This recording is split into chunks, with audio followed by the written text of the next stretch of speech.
Det et evne jeg tar så når hoksa om noen nekka det her. Og som jeg har tåsa nekka om fyrr, tjona bandet, ja. Det er så virksmykje for alle folk.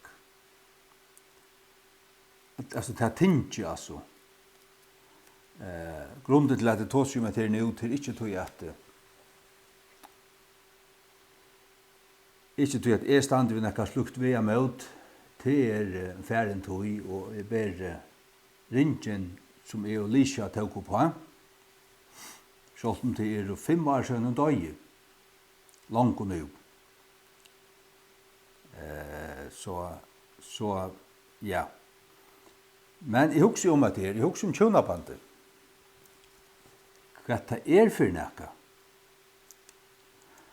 Og jeg husker om at her landet og staten, danska staten og farja land og landsens lauer og ditten datten,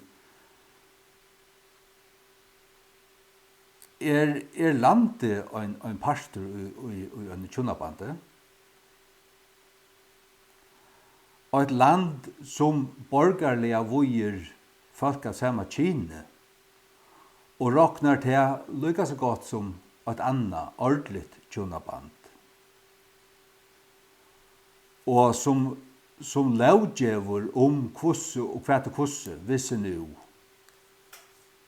hvis nu annar vil røyma, så skal det være alt til firemonen tja til vøygare kinen, som er just tannpastoren som 8 til 9 ut av føren, 8 til 9 ut av 20 føren, er han som sluter tjonabandet. Kvinnan. Det hele er sett opp sånn at det er til firemundsfri henne, og kryver mannen inn av bøyn, og renner alt fra honom. Han som hovedsakelig er han som fortjener, og er breivinnaren. Og typisk ikke er av slugens leie at han søpler alt borster på klæger, fjant og fjæs, og fering og endelig tvall, men kan få glatt vekk savna seg opp og hugsa om landet og være avbyrdarfotler og alt det her. Typisk, til det som jeg ser. Det er det som jeg kjenner til.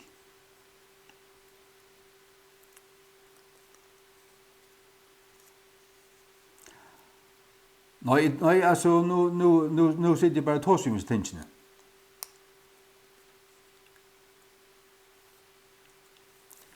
Troi tottaver travur vil ikke snarlega sliten, sier prætikaren 4:12. Og i føresku King James, har du så vel til jauar, troi tottaver travur vil ikke snarlega sliten. Så har du så at det rymar, troi tottaver travur, her er ruttland i troi tottaver travur vil ikke snarlega sliten. Ja, hva er dette for en troi tottaver travur? Dette verset vil øyne brukt om et her, om mann og kone og tvåst. Prætikaren 4:12b, og troi tottaver travur vil ikke snarlega sliten. Og man kan tås om den troi tottaver traien til at 4:11 som er om tjonabandet, det sier såløsner at 4:6 konan er bunden vid lauene, så langt som maver henne liver, men om maver henne er vært deier, så er hun frals av å være gift vid hver hun vil. Best og i herranen. Så tjokken tryggvande er tænaka som skal gjerast og i herranen, og det er en øynløgje under herranen, til at 4:11 tåsar om til at Kristus er høver mansins, og konan mævren er høver konunar. Ja? Så her er rang her Kristus hakst, han iver mannen, mæren skal være undergiven Krist og akta han, og kona skal være undergiven mannen og kjønnabanden. Ta inn og tøyer anden som han vi liva mitt i Sotomo, ta i voja folk av samme kine, og landsens lauer sålast når at blev konan forganta eller forheksa, du veist, hon purasta forvirra av ankra vinkon og ankra bindeklubba. Og hon kommer heim og bara, du veist, fra dag til dags, du får kanskje fart et brev, nu hon by skilsmissus takkalinn. Og tog verre det sånn i det at du kan godt halda det av en tryggvande kone, men hon kan gjøre det til likevel. Og folk, hvis det ikke passer på seg, så kunne det falla fra sin første støv. Du kan godt ha en tjonafelle som var pur i ordan, ta i tid kommer kjennast, men så tog jo langt framme, så er en knokk forvirra. Sløkna. Sier til at han ikke tror mer. Og så var så gjøre. Og hva kan hun gjøre? Hvis du standhaftig og ordentlig og vil ta tingene og være ordentlig og alt det her, så får hun bare til rutsomboi eller fotan eller et eller annet, og utfyller brøv, du veist, eller kjøl, og så først du bare vet at nå skilsmissa av skrånne. Og så som landsens lauer og jeg hadde tro på at og to bygd et hus og betalt 40% av det til to største knokklast. Nei, så fer hon huset og bøtnene og tuskapitella badlandpengar og kanskje konepengar og ditten og datten og bygd vi omkring tjallara. Du pura randtust og slipper å sutja til bøtten kanskje annakvart vikskifte. Så det alt til 4 måneds 4 kvente, og mæveren skal renast og krivjast inn av bøyn. Og her vil jeg si at jeg vil si at det er til øysene. At det djevelskar lauer, som ikke rettvisar, og tøyaranden oppfordrar til at det og du sa ut av Facebook og stand at koner stola hver lofta hver stola hver ta medan det gjør det her.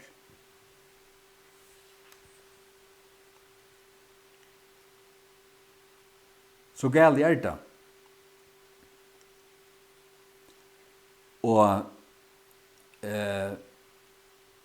hvordan kan det mer trygge seg? Jeg har hørt alt mot lov at det menn som du varst hava silt og byggt hus og alt det der, og så giftast der, men så skal det standa og en kløys og i angstene vimerst og i tøyde giftast. Det skal skrivast og skjelfestast at skjeite fylgjer mannen og alt som det er for omgant av hans hånden. Det viser menn. Det viser menn som gjør det. Men så har vi ikke hokse om, og det det som vi vil komme inn til, det at og et land som virer tvær sodomittar, som giftar til tøyra kommet fram fra borgarstjøren, enn det bare borgarlitt. Men vitan jo. Ja. Til Eli Noshød Olsen, han skal nok bli neste bispor, og medan han bispor, så skal det nok bli kommet jøknen. Ja. Han lengst han valgte råkne vi. Aller helst frimører det. Møtes til låsene, aller helst. Jeg vet ikke, men jeg råkne ut det. Tog at han den mævren som kringvarpe brukar. Og kringvarpe et versligt satanisk maktapparat. Som elitan brukar og vil styra landen. Styra hoan av følelsen. Bare nå men jeg sitter her, så det der vika fra. Som om jeg sitter hidjetøy. Hidjetøy øyne fra vikene. Bare for at kjennes av skorstanar. Så det ikke pura bytter hver sagt vet. Men jeg ble dalka, jeg ble indoktrinerer av sånt, det vil jeg slett ikke. Nei, så jeg her, og i munnen hoa, selv om jeg ikke får gjøre noe vi tjonaband at til løyven, til at jeg har ringen her. Og han vil rase i hånden her, løyvi ut og i himmelen, råkner vi. Tog at jeg og Lisha at han nemlig har byggva sammen i himmelen og i evnløkene. Og i akkurat borg i himmelen. Vi lovar hver øren ikke bare troskap å gjøre, men evig troskap. Vi lovar hver øren altså evig møntes, altså evig. Og ja. Nå, så jeg her skal si der at hver parster det som vil bundet sammen i kjudabandet. Og det to og konan og landet. Stendet det ikke at det skal gjøres i herren. Og Malakias 2 sier Herren at han var vittne til hendan mannen som skilt seg mellom han og ungdomsvoiv hans her. Det vil si, Herren vil ikke vi, han vittne. Malakias 2:14. Til sier tid kvui, er til at Herren har vært vittne mellom te og tutt ungdomsvoiv. Herren var vittne mellom te og tutt ungdomsvoiv. Og i møte kvarje du har handla svigreis liane. Tau hun fela i tøyn, og tøyt sattmala voiv. Hvor det som gjør sattmala? Det ikke mævren og konen hans som gjør sattmala søgna mittlun, og som tryggvande så skal det gjøres til herren og fyr hans asjøvn. Og åpenbart skal det også være allmänt, det vil si at det skal være vittner til steder. Og skal det gjøres for Guds asjøvn, så må onker 3 parter være her og sikna det kunne til å legge hender av det kunne for Guds asjøvn. Praktisk, sier jeg. Og Pjørst hever en prestor, til han hever en kapo, og han ordinerer under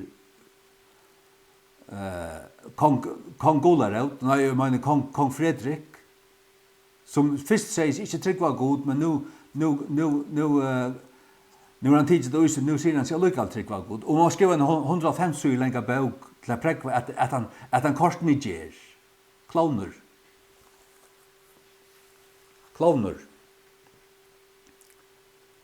Nei, såttmål i mittelen tikkumbeg. Hva er landet som vi til å gjøre? Tog sier jeg at det likevel gift. Ja, det gift i herren? Ganga det sammen i herren? Altså, nå tar seg til unge menn som har vidt på atlandet. Og kanskje menn som var gift i øynefyr, men som konan rundt fra, og til vet hvordan det er. Til det var som sett. Koner som røyma, det ikke leiser mer enn 2 viker. Eller du varst ikke av, altså, du varst honom langt og funnet seg til neste, ta en røymer. Øysene må kalles tryggvande.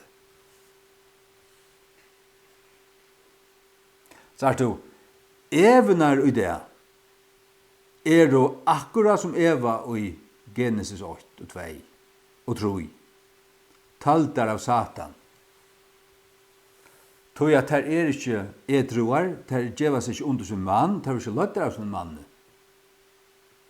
Det Guds år sier til konen at her skulle være undergivende og være løtter av sin mann, det til tar egnet verju. Det til tar egnet besta. Men det vil jeg der ikke. Der vil jeg være boss babe og alt mulig.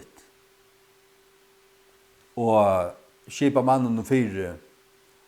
Og så landsens lover så sataniske at han blir ikke av gjørst.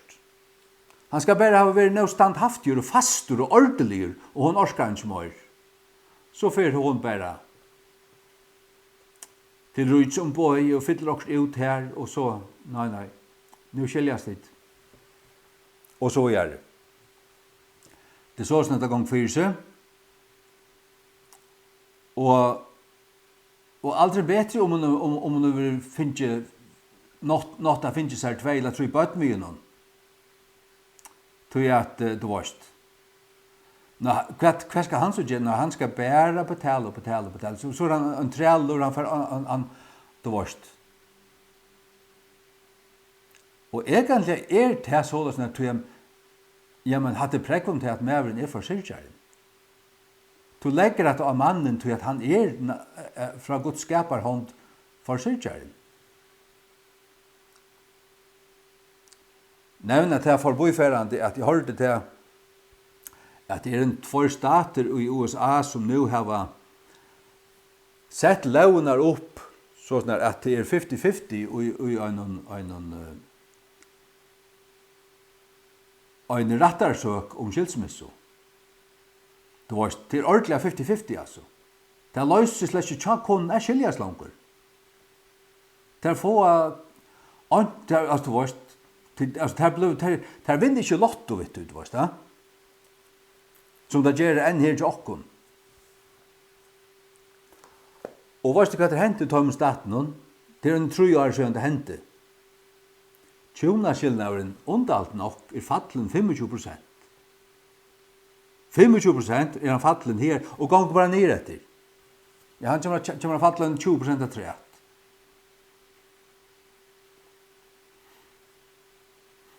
Det hadde ikke konefolk ikke edrutt. Det som i forveien så støyndrutt av feminisme og kvinnefrøygjering og alle sånne her pissen.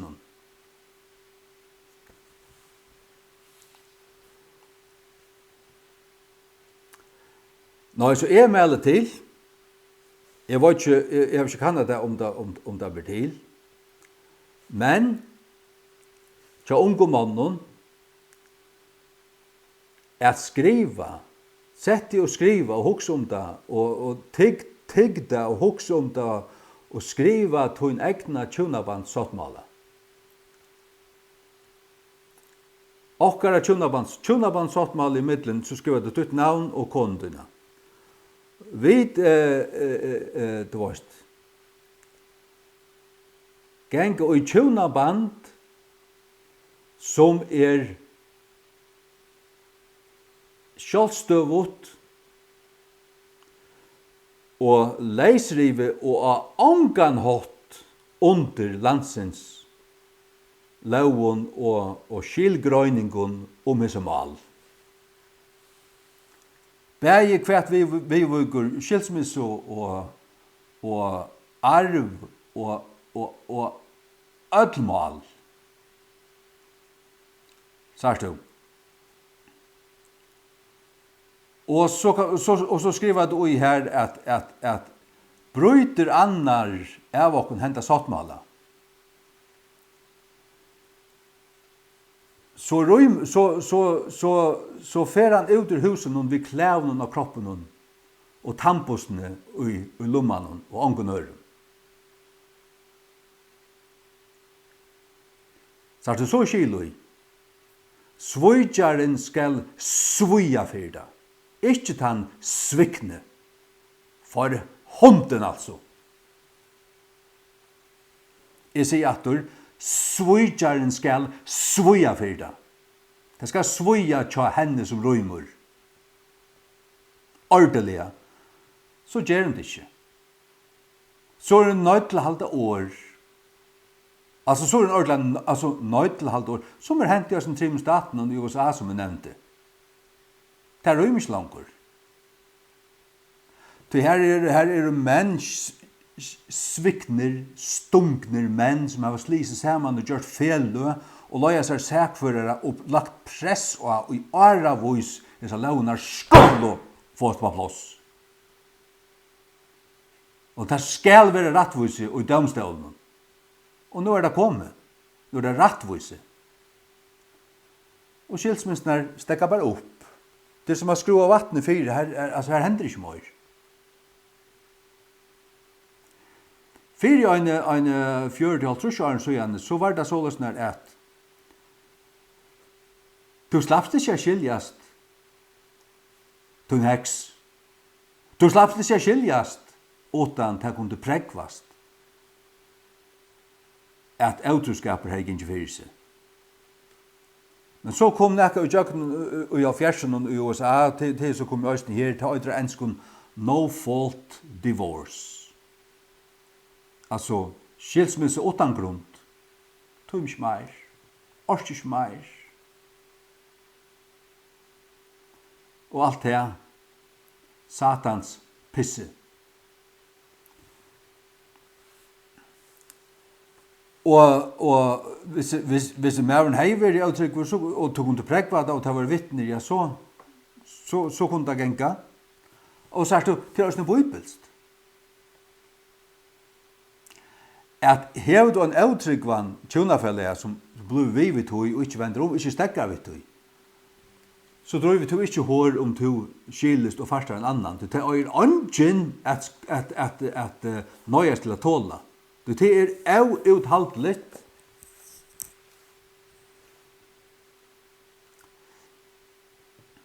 Så sånn var lovene øyne for. Det var øyne for i ordan, så sånn at tryggvande rattskikka i rattvis folk kunne genga vi på der. Men det der, altså det er småjager og i helvete. Tjonamannslovene og nekvar av landsens lovene er småjager og i helvete. Og då har vi sagt ofta til helvetes vittamon. Til som smøya der til kunne skøyna det kunne vittamon ned i høyta håla helvete, og til kunne sjálfra til helvetes. Vi tekka laun. Tekka laun om badnaslaktan, vojan av reivaron og til at konan skal øye alt som mævren hever fortjent og opparbeidt. Mævren forsyrkjaren. Og så setter det launar sånn opp at græsien grønner hinemene skilsmissene. Og så saunast skiltar hekser rundan om en kone som hever hinta til at hun trøtt av mannen, og så stol henne til, og tar loft henne, og hjelp henne å flytte ut.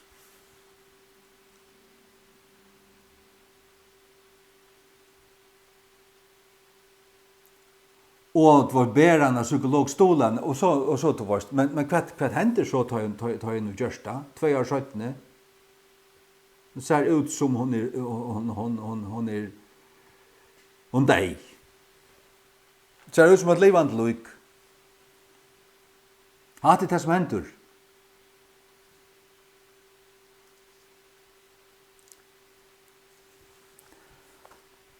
Koner, du sier koner som svøytja, ja, til det som Guds ord sier alle stedene.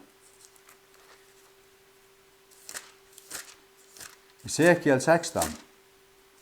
Guds ord vøyt.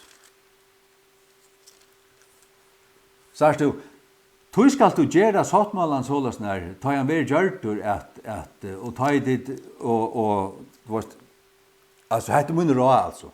Skriva til en egna sattmålen. Og snakka vi konene og få henne å forstande til. Altså, lova du meg troskap til deg noen kilo, så skal du på en dans som halda det. Du skal atle der halda det. Og ikke hava til lukka som å skrive at den fra øyra. Ja. Hvordan man at den for å genka. Gonget det vel, og hvis han akkurat sånn som jeg vil hava han, så fortsetter vi, men og alt det dårst. Nei, du skal være ordentlig. Du skal være ordentlig. Esekiel 16, 38. Jeg vil døma til, sier Herren, lykka som kvinnor utsluta tjonaband. Og uthella blau vera dømtar. Kvinnor utsluta tjonaband. Og hva stendur i 4 Korintier til dømes?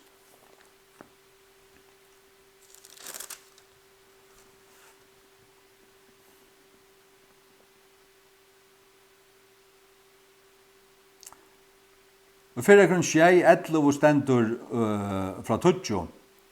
Og ta min gift og bjau i tau ikkje men Herren, let ikkje konuna færa sted fra mannesøynen. To kona, ikkje færa sted fra mannesøynen, sier Herren. Det var du ikke ordentlig, ja? Det var du ikke ordentlig, ja? Men, og hun færa av sted, let han så være verand i utgift. Det var du ikke. Ja, kanskje du giftet deg ikke atter, men du er langt krøkt i en annan innanfor stittre tøy enn at svar kan grøas av en fingre. Det har vi sett alt mot liv. Alt mot liv har vi sett det.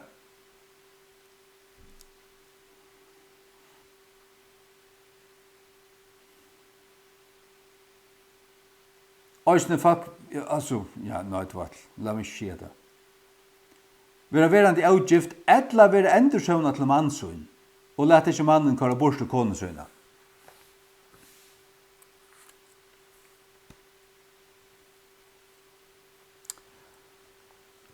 Ja. Så skriva det til egna sottmåla, og nevne ui her at hesen tjonabands sottmåli er mittel okkon og ikkje lande. Svøyker annar så skal han færa vi onkon. Men er det bøten, så kunne de velja hver de vil være tja. Og han som røymer, han fyrir sjåvande vi sunne pengen hvis han har arbeid og øyer, men jeg mener virene og alt det. Mævren skal ikke være rantur for tøyen kona fyrir. Og så skriver jeg det under, og få at det kom 2-3 vittner, og som Øystein skriver under. Og så kanskje landet råkna tekken ikke som gift. Men vi rettskikka og tryggvande folk, vi råkner ikke landet verst av gift okkom. Vi er ikke gift av noen satanisk state, vi satanisk laun, som råkner tvår så du mittar av å være giftar, lukkas vel som okkom.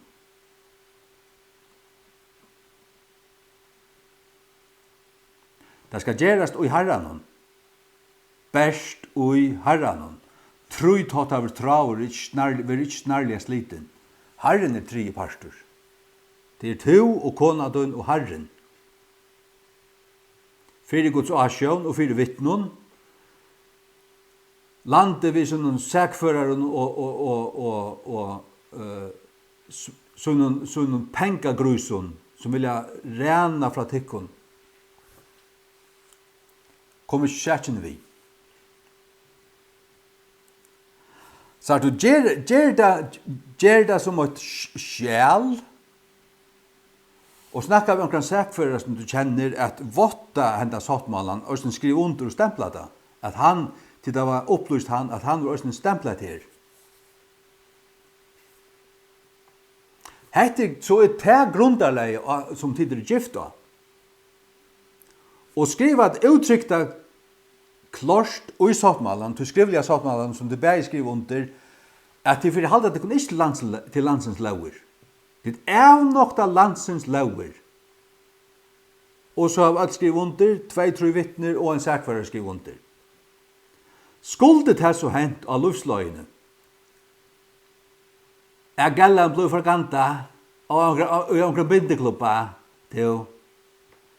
og blev pura knokk forvirra og vil rømma fra der. Så hever du dokumentet. Og ta du skal møte opp, så visste du det, underskrifter og vi drangande gift og kommuneskrivstående, vi drangande vi for nekkan balsprest.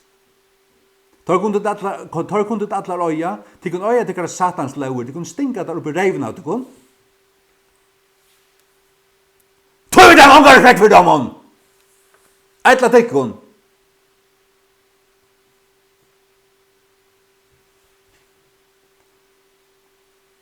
Så er det som tid stand av. Og snakker som lauer. Så er det sattmålet som stand av. Så man gjør det her.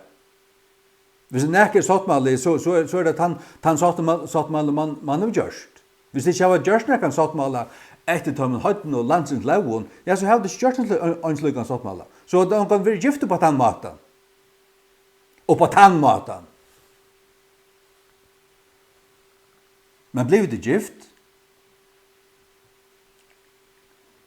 Så at nu er det du som er tryggvante skal finne ut av hva tingene er.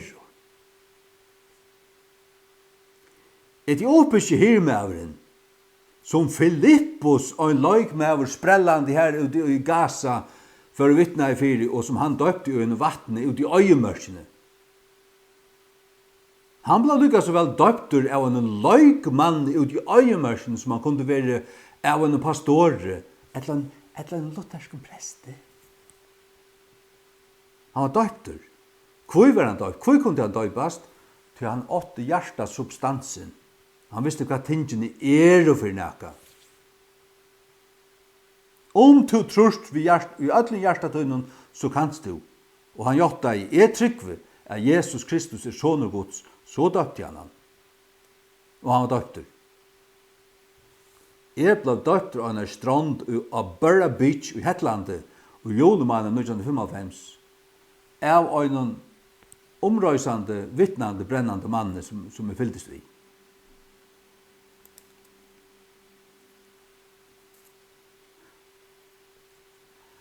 Det er min daupur er ikke og Rydvika kyrkjun og sånn øyne fjers. Ja, men her er sjæl og det stempla av bispe og ditt og datt. Pakka det kun. Hva kunne pakka det kun? Anga respekt.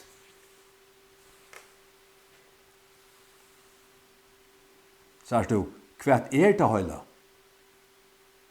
Hva er det til å være døpter? Til å være tryggvande fyrst, og så døypa seg. Han som tror og være døpter skal være frelster. Hva er det tjunabandet? Til å være gjørst i herren. Og han er vittne, han vil tidsen til vittne. Tu er ein travor, konan er ein, og herren er den tredje. Og så har vi det vittner. Det er allmänt gjørst.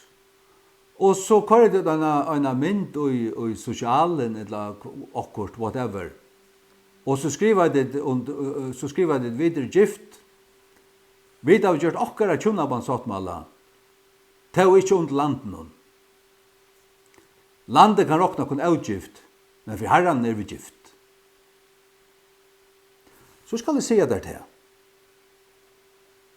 Så er det bedre gift enn hva landet nærkant kunne gjørst. Det kan jeg fortelle deg. Så er det bedre gift enn hva landet nærkant kunne gjørst.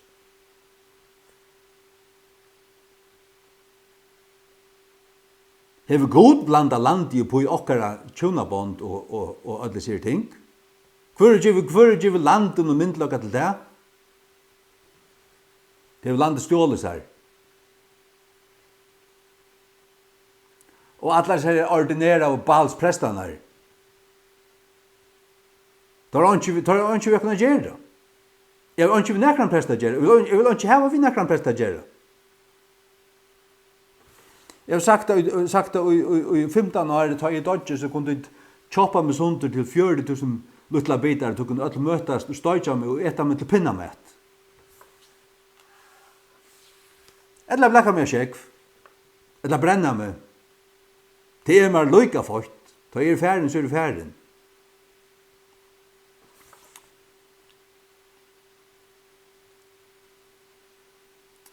Tog ikke ikke å renne til gjæraferie til hver en peripaul.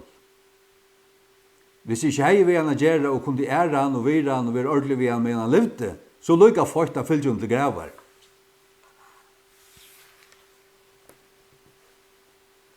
At det kommer til å spille mun nøyen.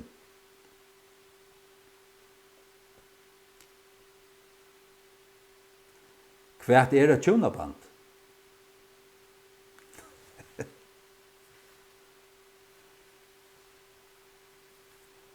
Hva er det tjonaband?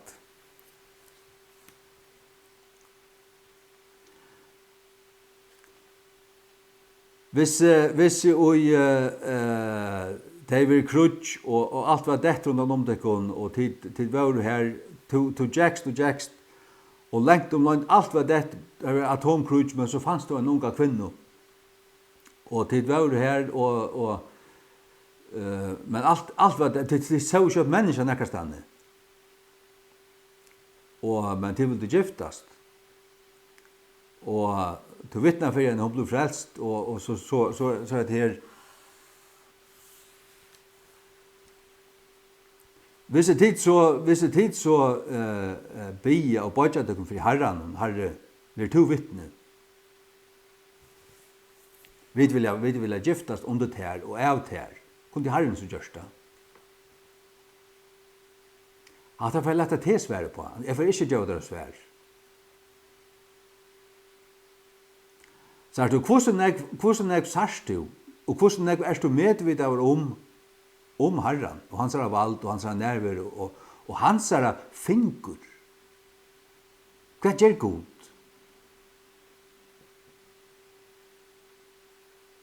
God sier her i Malakias 2 at han har gjort tveit løyt.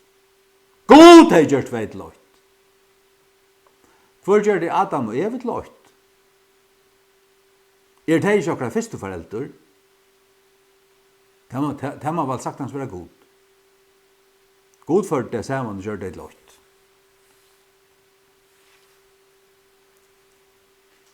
Sagt du det? Ange prester. Ange landsens lauer. Ange bøyraskrivstova. Ange stempel fra bøyranen.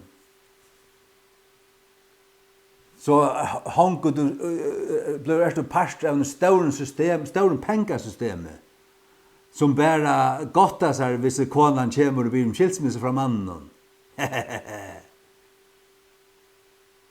Nå kunne vi oppbruke okken av oss her, og alle grøserne få sånn døyl i pengene til mannen, og så skulle vi samla skatt av alle tommen røyk, og oppi alt jeg ser her reivrent og satans, djevelrent og feministheksene.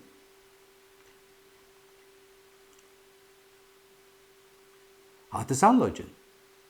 Og det er to fart ilt av å høre med side her og siden. Det er tøyn trobeløgje. Det er tøyt svarta sjuka hjärsta.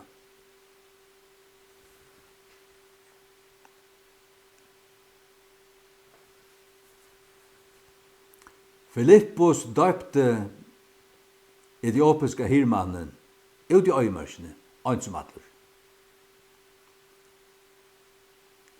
Jeg ble døpt av en brauer av stranden av Burra Beach, julimannen av 1995.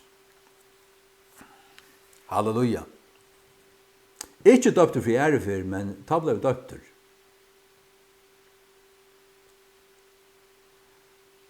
Ta ble døpt, ja. Takk og lov. Skriva til tykkara tjona sottmala og få vittner og gjev landen hon mittasta finkur. Det er ikke mer verst enn det.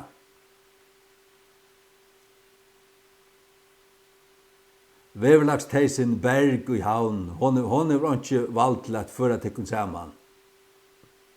Edla Bergur, Goebbels som tåsar fyrir deshjálp, og som smikrar fyrir tøy, og stauren smøyle, og helt over øl interessant. Interessant. Nå er det rævligt. Det er øynasta rattas vær, det er rævligt. Og landsens lover det er jo rævligar, sataniskar, djevelskar, oppfunnar, smujar opp ur, oi helvete, og komnar opp her, og skriva her, så jeg tenker, av marxisten, satanisten, frumøraren, og sosialisten, og godløsingen, og øren satans tosshøyten. Skulle vi vire til, vi ikke ordentlig gift, utan vi er og gjørt gift av tøymon? Nei. Best og i herranen. Best og i herranen.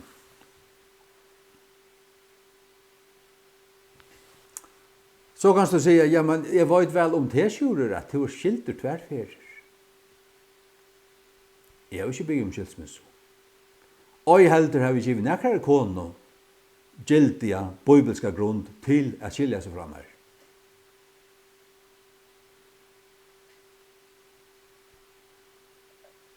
Så jeg forteller deg at her er jeg sækleiser.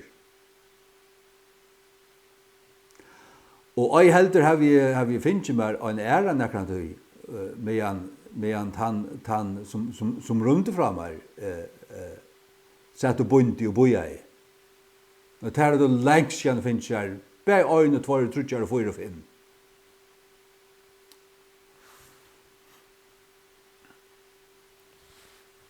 Og den er lengt om lunch, i hverhøy begynner jeg hokse om det. Og sa til, ja, men, jeg er fullstendig sikker, jeg er frugjør til det.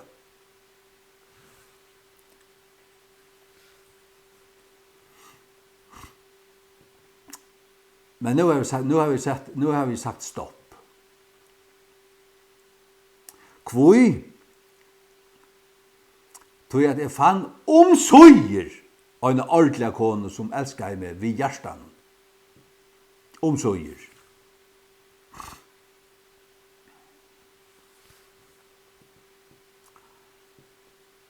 Ja.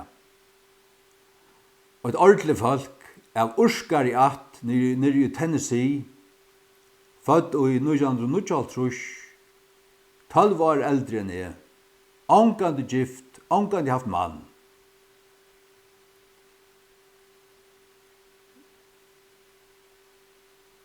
Ja. Halleluja. Og så er man også blevet 25 år, ikke nøyd? Ja. Tjónabandet, ja. Det er mittlen te og konutuna. Og god. Kan høytningene gjøre teg om det? Teg råkner ikke nekka som helst. Og det er kyrkjefalket som enn råkner kyrkjevuxlo som nekka og det varst og virer landsens lover om alt dette her, så sataniske og enda vendar som der er og Luja slett ikke som der øya vera, som der øyna for vauro.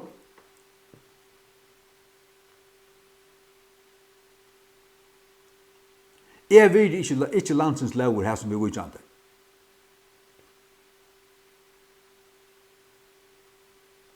Jeg vil Guds lover. Guds lover. Og hans lover er jo sannløgjen, skildu. Det er jo det som hever gilde.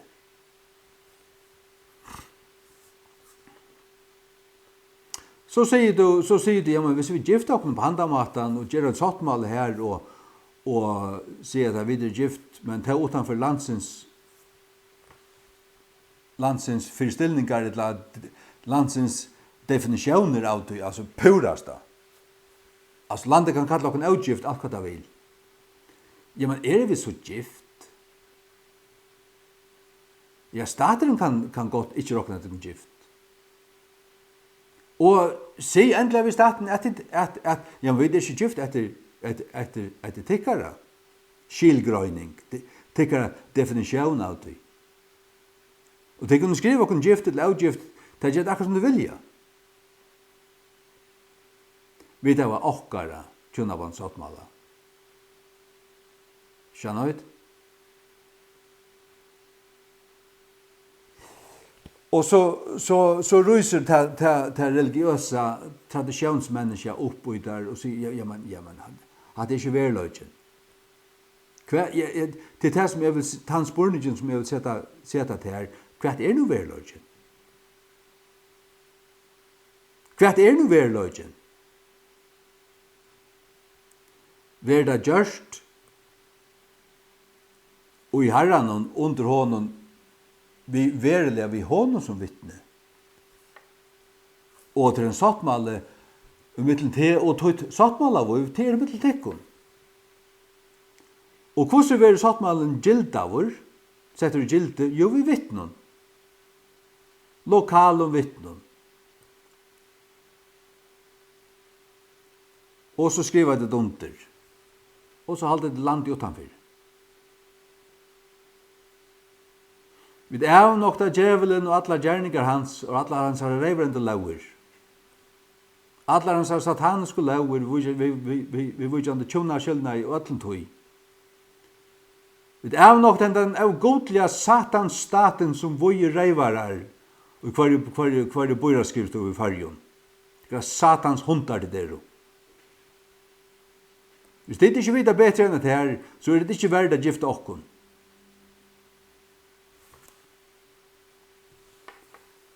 Hvis du heldur hatt å være for frekt å si så kan du vente om. Du kastar skittene asen du erst.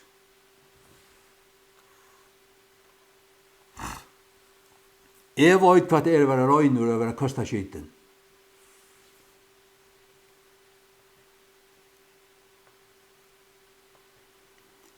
Og man ikke kastar skitten til man sier, til man kallar et menneske og satans asen. Og et menneske som et satans asen. Det må kunne kallas det. Og så skal det best vende om. Det han ikke for gjørst i tog.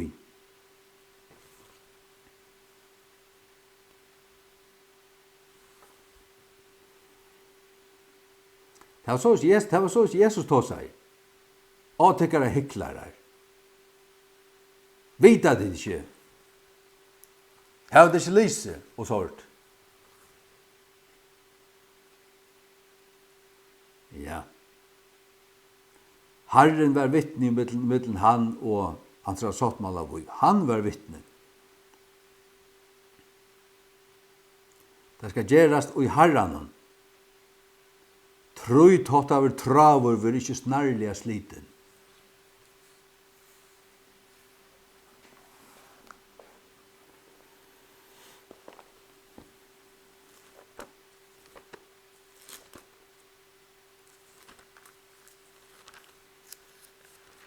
Hva er noe tjonaband?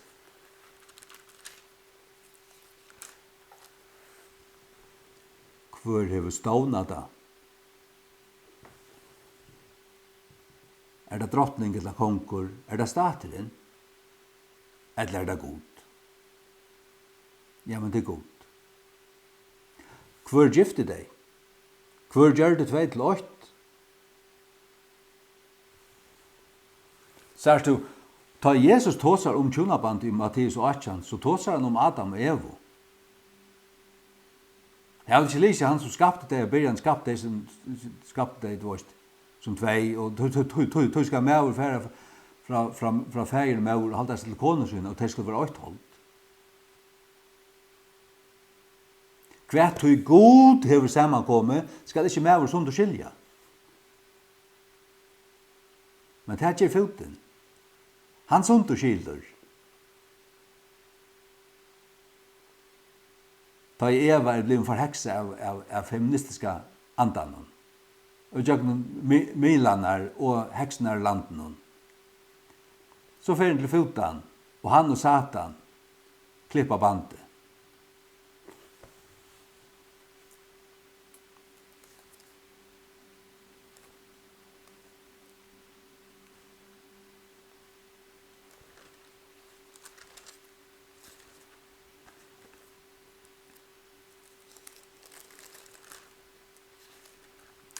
Fy for den foten, det må jeg sige. Prætikaren 3:16, og her er trett så er under sjølene dømsplåse, at vond skal være her, og rettvisesplåse, at misgjer være her. Dømsplåse. Her som dømur og rettvise skal serverast, her bor ønsken. Her vil du kruvdur og randur og hiva ut, og så døyla der fondjen og djeva forganda og heksene. Alt som du har arbeid for i alt løyve.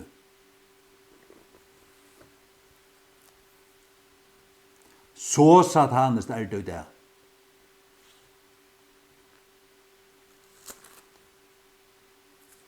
Er det stått litt? Nei, det er ikke stått litt.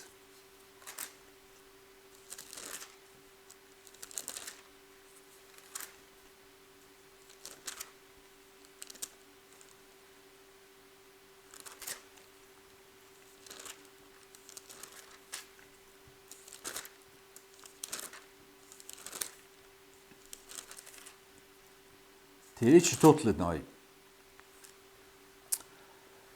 Salmur 94, vers 20. Man misgjerar haset i hava samfella vi te, som myndar skea vi ånne lov. Her har vi skrivet vi så inn av førja løgting. Alle disse satans heksenar som sitter her i framsøkten, og tjauvalde og javnarflotjen og østene unga samband som arbeider vi løyv og sal for å få allar satans lauer i jøgnen landen. Skal vi øttast det? Skal vi vira det og sjelve buksebråkene og halda det? Nei. Vi skal standa det i møte. Boykotta det. Og liva som liva som vi slett ikke vid etter til. Og som vi sier, skriv okkar egna tjunabands sattmala. Og skriv under, og få vittner, og få ankran. Ja, jeg var ikke om det nyttar å få en sakførere, men til vårt. Det er kanskje så vi at det må ta det skuldet det hent. Gallan blev forganta og du måste møte opp i en rettarsal. Men heter altså sattmalen vi skriver under. Jeg vet ikke hva tid det var. Og vi skriver, vi var livet sammen nå i 20 år og husen som er bygd for mine penger og Arne flott inn og hun får ikke kjete. Og hun skriver under det her at hun skal slippe røyma ved klæven av kroppen og tannpostene i lommanen. Røymer hun så? Nei, det er det som sier der, at ta i launar og skipanen blir rettvis atter, så røymer det ikke mer. Hvor skal du råpa det? For jeg klakka det. Jeg klakker du vilja, du har bruk for det.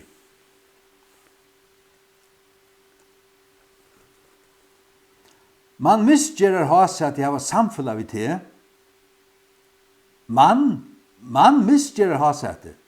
Man fyrir løgting hava nekka vi goda gjerra. Ta der mynda skea. Ta mynda skea vi en lov. Hva er en lov? Det er man skriver sålesnar. Ja, sålesnar. Det er lovnar som vi tar skriva. Kan du skøyna deg vidt av han? Kan du skøyna deg vidt av han?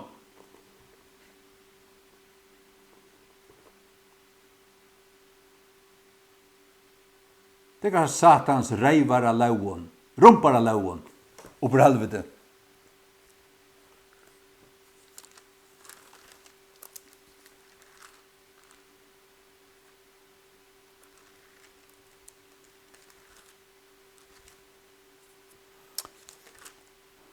Man misgjerar samfellet hava samfellet ved te.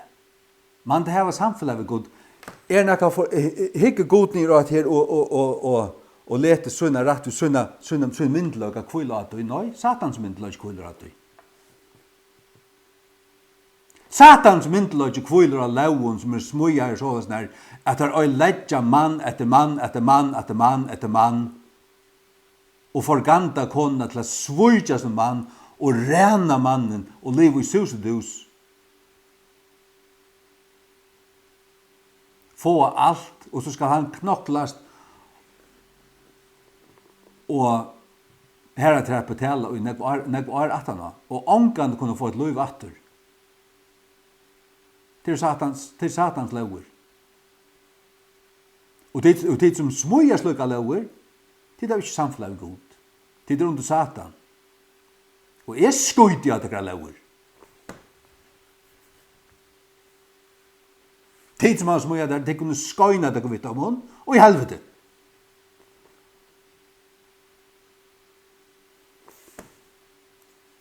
Det er satans bost.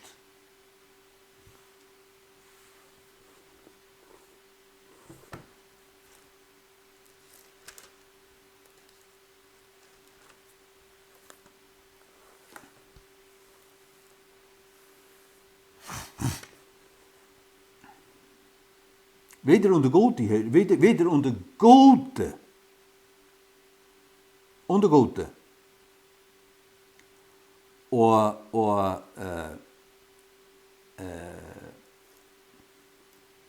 Til og visst så halda vi, vi halda, du varst, rattvisa lover, alt det her, men ta der er jo sataniskar, så skuita vi da der.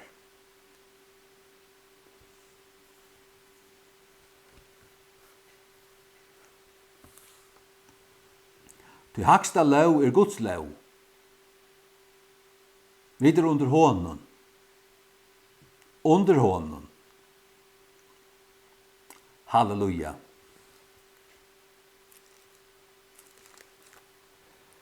Rævlig mævor.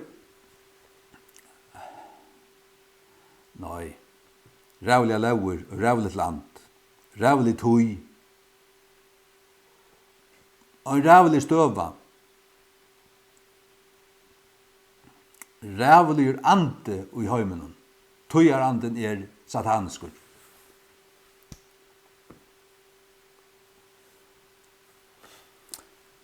Det som du først, det er menn som er vøyker, og det er det som Satan vil, og det er det som landet vil. Landet og politiska valde reist sterkar menn. Guds påfund er familjen, og her er mæveren høtte og myndoløygen av søgnen heime. Han er kongur av søgnen slottet. Det lærer altså Bibelen. Og det må han ikke slippe være. Vi skulle gjøre hessa loven, og så skulle vi inn badnagær skoler, og trysta, og tjøkken fjallmidler, og alla tøyna, inntil vi får bråttet det. Vi tryggvande vaskakken vi Guds åre, og venda tikkun reif. Jeg har nok til djevelen og alla gjerningar hans og alla lover hans. Man misgjerar ha seg at jeg har samfunnet vi til, så myndar skjer av en lov, når jeg har det vissulige ikke. Og det har vi heldur ikke. Og i Jesu navne, amen.